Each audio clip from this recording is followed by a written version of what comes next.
écoutez Europe 1, il est 9h30, le journal des médias avec Thomas Joubert. Bonjour Thomas. Bonjour, à la une ce matin, iTélé diffuse par erreur des images de Navarro. Patrick de Carolis dans le viseur de la justice et Catherine et Liliane seront bien de retour l'année prochaine sur Canal+. Allez, on commence avec cette nouvelle erreur de diffusion hier après-midi sur iTélé. Il était 14h46 hier quand les téléspectateurs de la chaîne Info ont eu la surprise de découvrir en retour pub un épisode de Navarro. Le feuilleton était diffusé au même moment sur D8. Il y a donc eu une erreur de commutation de la régie finale. Je rappelle que les studios des deux chaînes sont situés dans le même bâtiment à Boulogne-Billancourt. L'inspecteur Navarro, incarné par Roger Hanin, est donc apparu à l'antenne d'ITélé pendant une quinzaine de secondes en lieu et place du journal. Le présentateur a repris l'antenne comme si de rien n'était. Patrick de Carolis, mis en examen pour favoritisme. On a appris hier que l'ancien président de France Télévisions avait été mis en examen par le juge Van Ruynbeek dans l'affaire des contrats signés entre le groupe public et la société de communication Big Malion. Patrick de Carolis a contesté cette mise en cause qu'il juge parfaitement injustifiée. Il réfute toute responsabilité dans ce dossier. Son avocat a déposé une demande de démise en examen. Dans cette même affaire, Camille Pascal, ancien conseiller audiovisuel de Nicolas Sarkozy, a également été mis en examen. Il était à l'époque secrétaire général de France Télé. Un nouveau responsable de la communication à l'Élysée. Selon les informations de la rédaction d'Europe 1, Gaspard Gantzer a été nommé chef du pôle communication de François Hollande. Ce trentenaire était jusqu'à présent conseiller presse de Laurent Fabius au Quai d'Orsay. Il reprend une partie des fonctions d'Aquilino Morel qui a démissionné la semaine dernière.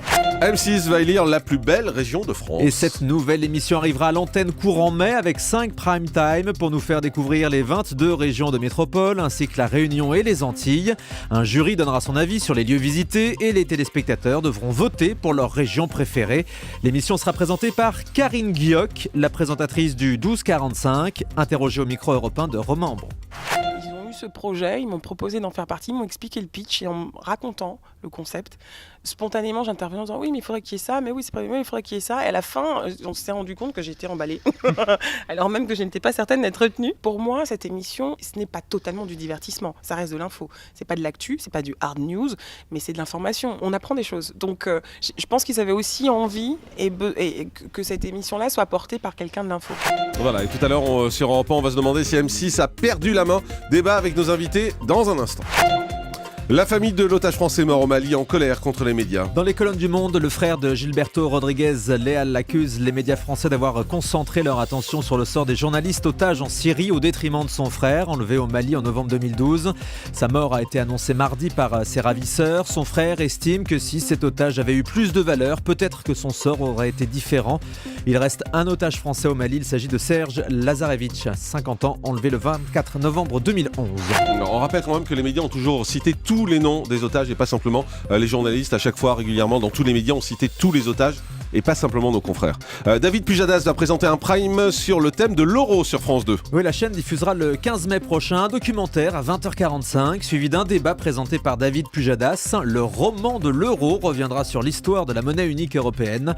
Puis le journaliste recevra des invités pour débattre de l'avenir de l'euro à 22h20. Laurent Delahousse prépare un nouveau numéro de Un jour un destin en prime. Après le carton du portrait d'Anne Sinclair mardi soir, Laurent Delahousse s'intéressera au destin de Charlie Chaplin. Ce sera le 13 mai prochain et après la diffusion du reportage, en deuxième partie de soirée, France 2 proposera le chef-d'œuvre de Chaplin, Le Dictateur. Et le même soir, France 3 diffusera le film The Artist en noir et blanc. Ce sera la première fois sur une chaîne en clair, effectivement, un film en noir et blanc qui plus est muet. Film de Michel Hazanavicius, multi-récompensé aux Oscars. Ce sera à 20h45. Au total, The Artist avait reçu une 50aine de prix dans le monde entier. On verra si ça marche en prime à la télé. Catherine et Liliane remplissent pour la saison prochaine, Julie, sur Canal. Oui, nos deux copines du Petit Journal qu'on adore ici seront bien de retour l'année prochaine. Le comédien Alex Lutz, qui incarne Catherine, l'a annoncé sur le plateau du Figaro TV. Mais il précise aussi que la série ne sera pas éternelle. Écoutez. La télé, ça prend. J'ai pas envie que ça se déséquilibre.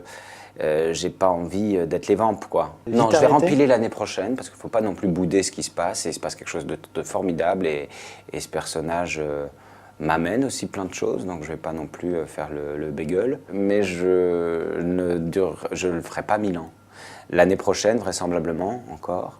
Parce que finalement, elles sont en quotidienne que depuis, enfin quasi quotidienne que depuis cette saison. Donc on fera sans doute une deuxième saison de quotidienne. Et puis après, elles tireront peut-être leur révérence. De toute façon, elles sont à l'âge de l'après-retraite. Hein.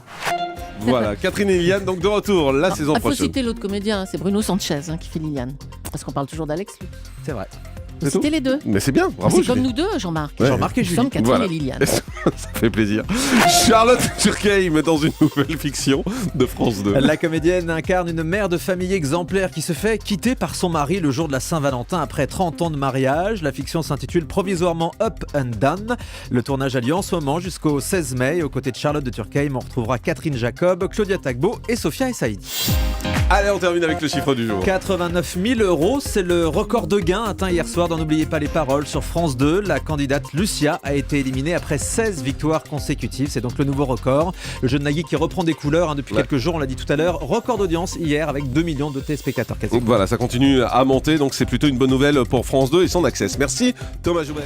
Le grand direct des médias, Jean-Marc Morandini.